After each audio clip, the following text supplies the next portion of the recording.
our future. The word of God for Hizkiah arrived through the prophet Isa to give the command because you are now about to die. So it is written that Hizkiah turned his face to the wall and prayed to God. God, I walk blameless before you. I have been doing what was right in your eyes. Oh God, heal me. He started crying and praying. The word of God came to Isa, the servant of God, to tell him that your prayer have been heard. God says, I have heard your prayers and I have seen your tears. I extend your life. God changes your future, seeing your prayer time, seeing your prayer life. Then your future which has sadness, poor, curse, what you probably think, what is that all my life. If you are praying in holiness, following God's ordinance, then the God has the power to change your future. God will change your future which you have been already set for your God's plan will be complete in your life.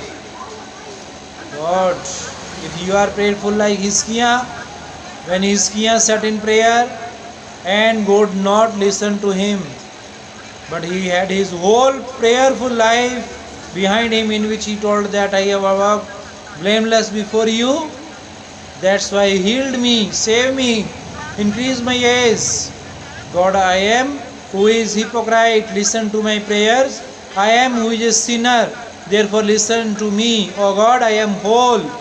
I am who is adulterous. No, what did Hizkiah said? God, I who walk blameless, I who has followed the truth with integrity in your statutes, therefore listen.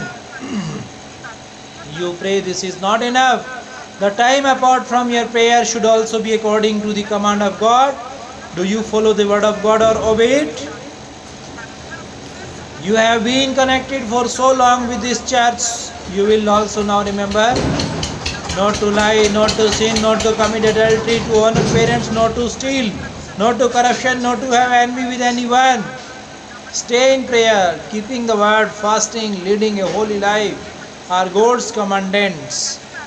If your life will also be in complete holiness and according to God's commandments, and when you will sit in prayer praying, God, listen to my prayers, then God will send His servant, a divine helper. You will say, God has heard your prayer. God has seen your tears. I extend your life, I remove your reproach, I heal you, I put you out from. Then God will answer you. Prayer is also which saves you from sin. Prayer changes your future. God's mind changes. Along with this, prayer keeps you away from sin. And what did Jesus Christ said? That to take care of this healing, do not sin again, lest heavy trouble would come. If you are not in prayer, you will fall into sin again.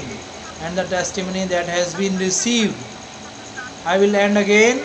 The evil spirit who have left will bring 7 more and enter. It is only prayer that you can avoid sin. Prayer is when you sit in prayer. You realize what a sin it is in my life. Where did I mistake and where I need to improve. It is the only prayer through which you can use the weapon. That is the word of God. You cannot use the word of God without praying, without prayer. God's word is not. You cannot use God's word for anything. If there is a prayer, then through that prayer you will get the courage and you cannot overcome negativity by thinking well. Both of them are two sides of the same coin. Both are strong, but both are incomplete without each other. Only the word will make you a dry preacher. If you have prayer, then you will be saved from sin. When we pray, if we